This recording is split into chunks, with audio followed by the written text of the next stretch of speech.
दोस्तों, क्या आपने कभी सोचा है कि बिना किसी गुनाह के आपकी जिंदगी के 20 साल छीन लिए जाएं? जरा कल्पना कीजिए, आप 23 साल के एक जवान लड़के हैं और एक सुबह पुलिस आपको उठा कर ले जाती है। आरोप लगता है रेप का और ऊपर से लगा दिया जाता है SC/ST एक्ट। आप चीखते रहते हैं कि मैं बेगुनाह हूं, लेकिन कानून की देवी की आंखों पर पट्टी बंधी है। 20 साल बाद जब आप जेल से बाहर आते हैं तो ना घर बसता है, ना माँ बाप और ना ही वो जवानी। आज की कहानी है विष्णु तिवारी की और उस खोखले सिस्टम की जिसने एक बेगुनाह को जीते जी मार डाला। आइए आपको विस्तार से बताते हैं कि विष्णु तिवारी कौन है और आखिर ये पूरे रोंगटे खड़े कर देने वाली खबर क्या है। कैसे एक झूठे मुकदमे ने एक हंसते खेलते परिवार को राख कर दिया।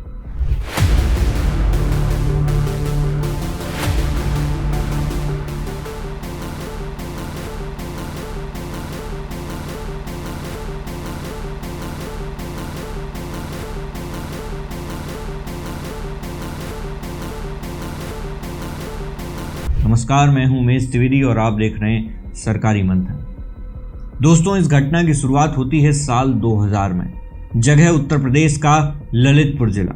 विष्णु तिवारी, जो उस वक्त महज 23 साल के थे, अपने परिवार के साथ खेतीबाड़ी और छोटे मोटे काम करके गुजारा कर रहे थे और उसी दौरान पालतू मवेशी बांधने को लेकर उनका एक दलित महिला के साथ विवाद हो जाता है और सितंबर के उस मनहूस महीने में उन पर वो दलित महिला बलात्कार और SC/ST एक्ट के तहत गंभीर आरोप लगा देती है। बिना किसी ठोस सबूत के सिर्फ महिला के बयान के आधार पर पुलिस ने विष्णु को गिरफ्तार कर लिया और यहां सबसे बड़ी भूमिका निभाई भ्रष्ट पुलिसिया जांच ने। मेडिकल रिपोर्ट में कहीं भी बलात्कार की पुष्टि नहीं हुई थी, यहां तक कि महिला के शरीर पर चोट के निशान भी नहीं थे। फिर भी पुलिस ने अपनी चार्जशीट में इसे संगीन अपराध बना दिया। साल 2003 में ललितपुर की निचली अदालत ने विष्णु तिवारी को उम्र कैद की सजा सुना दी। जरा सोचिए, एक गरीब लड़का जिसके पास वकील करने के लिए पैसे तक नहीं थे, उसे कानून के पेचीदा रास्तों में अकेला छोड़ दिया गया। सजा के बाद विष्णु को आगरा की सेंट्रल जेल भेज दिया गया।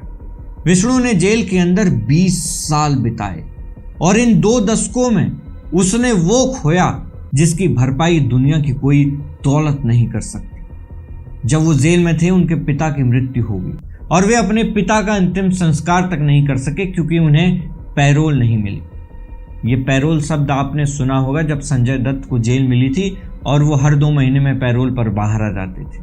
उसके बाद विष्णु की माँ और फिर उनके 2 बड़े भाई भी एक एक करके दुनिया छोड़कर चले गए। जब 2021 में इलाहाबाद हाईकोर्ट ने उन्हें बाइज्जत बरी किया तो आगरा जेल के बाहर उनका इंतजार करने वाला कोई नहीं था।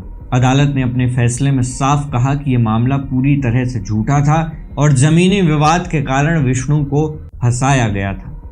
कोर्ट ने इस बात पर भी दुख जताया कि एक बेगुनाह को 20 साल तक जेल में सड़ने दिया गया। विष्णु तिवारी का मामला सामने आने के बाद पूरे देश में गुस्सा फूट पड़ा। लोगों ने सवाल उठाया कि आखिर SC/ST एक्ट और बलात्कार के कानूनों का दुरुपयोग कब रुकेगा? क्या सिर्फ एक आरोप के आधार पर किसी की पूरी जवानी छीन लेना इंसाफ है? समाज का एक बड़ा हिस्सा आज ये पूछ रहा है कि जो पुलिस वाले और जो अधिकारी इस फर्जी जांच के लिए जिम्मेदार थे, क्या उन्हें कभी इसकी सजा मिलेगी? गरीब और बेसहारा लोग, खासकर सवर्ण समाज के वो लोग जो आर्थिक रूप से कमजोर हैं, वे अक्सर ऐसे झूठे मुकदमों का शिकार हो जाते हैं। दोस्तों, हाल ही में UGC एक्ट 2026 को लेकर भी जो विवाद छिड़ा है, उसमें भी यही चिंता जताई जा रही है कि कहीं नए नियम भी इसी तरह दुरुपयोग का हथियार न बन जाए। क्योंकि कॉलेज लेवल पर अगर इस तरह झूठे मुकदमे करने की आदत छात्रों को लग जाएगी तो विश्वविद्यालय फिर शिक्षा का घर नहीं, बल्कि दुश्मनी और रंजिश मिटाने का एक जरिया मात्र बनकर रह जाएगा। दोस्तों, विष्णु तिवारी तो बाहर आ गए, लेकिन उनके जीवन के वो 20 साल, उनका परिवार और उनका सम्मान कौन लौटाएगा? आपका क्या मानना है? क्या ऐसे झूठे केस करने वालों को भी उतनी ही कड़ी सजा मिलनी चाहिए जितनी कि निर्दोष विष्णु को मिली? अपनी राय हमें कमेंट बॉक्स में जरूर दें। कानून सबके लिए बराबर होना चाहिए, लेकिन जब कानून ही अन्याय का जरिया बन जाए तो समाज का भरोसा टूटने लगता है। हम उम्मीद करते हैं कि भविष्य में किसी और विष्णु तिवारी के साथ ऐसा खिलवाड़ नहीं हो। इस मुद्दे पर आप अपनी राय हमें कमेंट सेक्शन में ज़रूर बताएं। मैं हूं उमेश द्विवेदी और आप देख रहे थे सरकारी मंथन। नमस्कार।